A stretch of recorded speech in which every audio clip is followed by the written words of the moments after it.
Hello and welcome to the interview here on France 24. My guest today is Jamal Khashoggi. He's a well-known Saudi journalist. He is joining us from Washington and not from Riyadh. The reason is that he decided several weeks ago to leave his country because he felt that he had become persona non grata.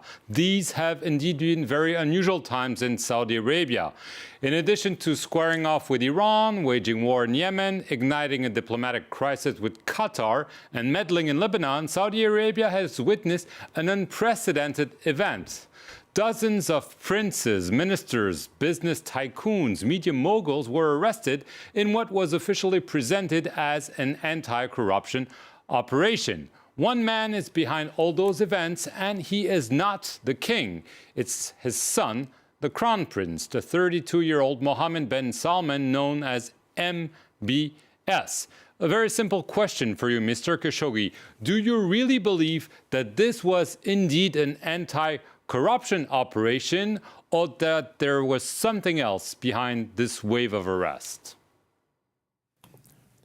Right. Really, for me, as a Saudi Arabian citizen, it doesn't make a difference what are the true motives behind those arrests. He is doing the most greatest favor for us in Saudi Arabia. Number one, he is announcing a purge on corruption. That is huge. Saudi Arabia will never be reformed, will never be developed, will never succeed with the corruption that had been crippling us totally. It was all over the country. It was a huge corruption, and it wasn't a simple corruption. It was multifold corruption.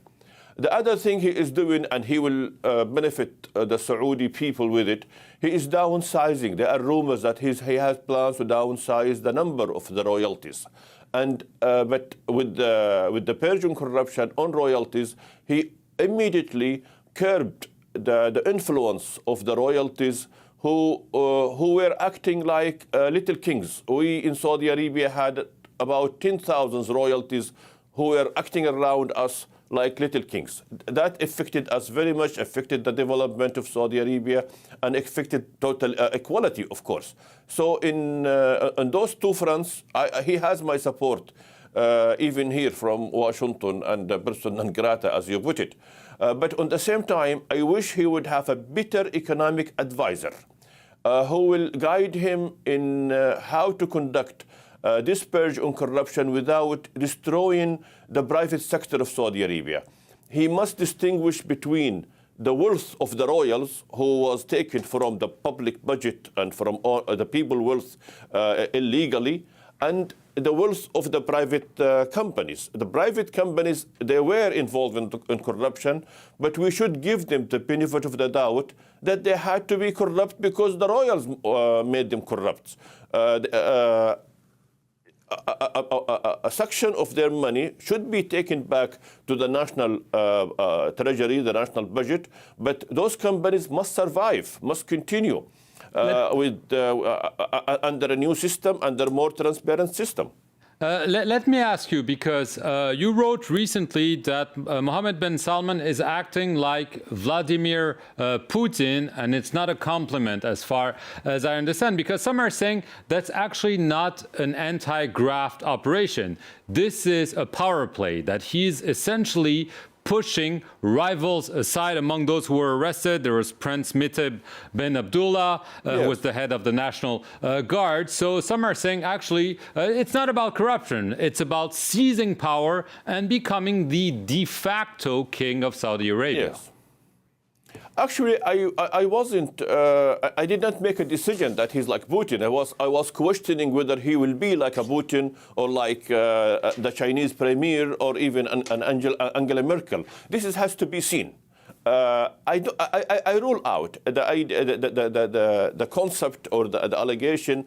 It is about power play because he already has the power. He doesn't. Prince Mut'ab wasn't a challenge to him. Wasn't a competition to him. He was so weak.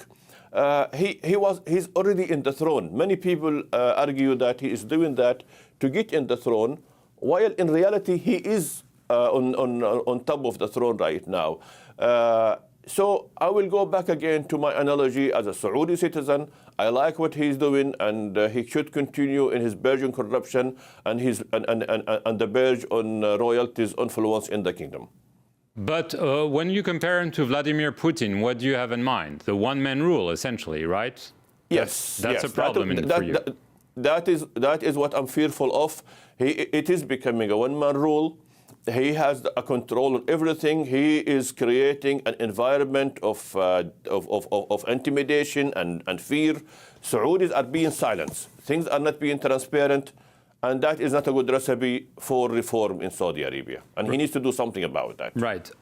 You were an advisor to one of the most high-profile persons who was arrested, Prince Al-Walid bin Talal, who's well known for his holdings in many places in the West. He clearly did not expect to be arrested because he was always seen as someone who was more liberal, maybe, than the rest of the Yes. royal family. What do you make of this? I don't know. It has to be seen. Corruption is so huge in Saudi Arabia, so spread, and everybody is reachable by the stick of corruption. There is also a need to define what is corruption.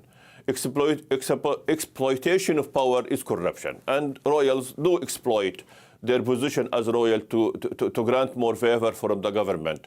Land grab is corruption, and most royals have indulged in land grab. The allegation about Al-Walid, it is about money laundering. I don't know, I have no details of that, but it has. That's why I wished earlier for more transparency.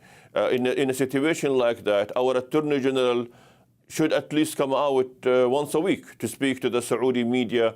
And unfortunately, the Saudi media are not looking under every stone. They are still celebrating the war in corruption and honoring the leader and praising the leader who's doing that. They need to start to get serious and more journalist-like mind and start the investigation and look why Al-Walid is arrested and why Khalid bin Sultan is not. They need to start doing that.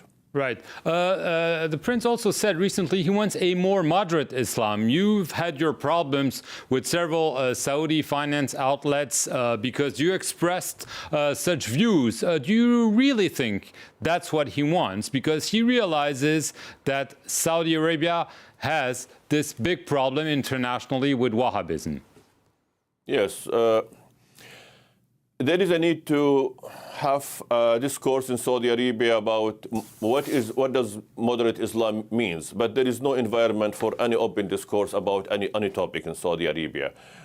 Basically, what the prince needs to do is just unplug government support to radicalism, and radicalism will die. The radicals in Saudi Arabia, most of them are within the government service, the government payroll. The Senior Council of Ulama is infested with scholars who have radical ideas, who hate the Shias, who hate the minorities, who will give fatwas against non-Muslims. All what the government needs to do, just unplug that support, and radicalism will die naturally in Saudi Arabia without a war, without campaigning against it. Just stop supporting it, and it will die away in Saudi Arabia and probably, hopefully, in the rest of the world. I want to get quickly to the situation, I would say surrealistic situation in Lebanon. We've seen the Prime Minister Saad Hariri resign from Riyadh. The Lebanese President Michel Aoun says that he is actually hostage in Saudi Arabia. He said he is coming back, but clearly Saudi Arabia, and again the Crown Prince, probably tried to move things around in Lebanon, but is it productive? No, even though I agree with him that Hezbollah must be tamed down, and I'm sure many Lebanese will agree with that. Hezbollah is a state within a state. But what has been done in the last week, it fired back in Saudi Arabia, and the Iranians, they must be very happy today because the fruits is again falling in their laps. The Sunni community of Lebanon is feeling hurt and being pushed away from Saudi Arabia. That is not good for Saudi Arabia. There has to be a quick solution. Saad al-Hariri must return to Lebanon in order to salvage his dynasty and also in order to salvage the Saudi interest and position in Lebanon. Saudi Arabia is losing today in Lebanon because of that hasty decision. But why was it made? What do you think prompted Saudi Arabia's leadership to do this? The aim is legitimate. Saudi Arabia is fed up with Lebanese tolerance to Hezbollah, even though the Lebanese argue that we cannot do anything about it. We are so weak and Hezbollah is so powerful. It's a valid argument from both sides. And there had to be a campaign to tame down Hezbollah and push it back to become a truly political party, not a transborder militia. Hezbollah, they go and fight in Syria and they come back to Lebanon for aid and medication and rest. And that is not a state-like behavior. So Saudi Arabia has legitimate reason to be angry at Hezbollah, especially after the Saudis have proof now that the Hezbollah is assisting Yemeni rebels to fire rockets into Saudi Arabia. So again, MBS has a valid reason to go angry at Hezbollah, but the way he is doing it, it wasn't proper. He could have put a better plan with Saad al-Hariri that will make his exit much better. He could have even coordinated with the French, because I'm sure even the French will agree with Saudi Arabia in taming down Hezbollah. But so it was a mistake to humiliate him. What had been done, it began to fire back on Saudi Arabia, and there had to be a quick fix by allowing him to go back and start being a Lebanese leader again, rather than to be just a man who speaks from Riyadh. Jamal Khashoggi, I want to thank you. That's all we have time for. Thank you for watching this interview here on France 24.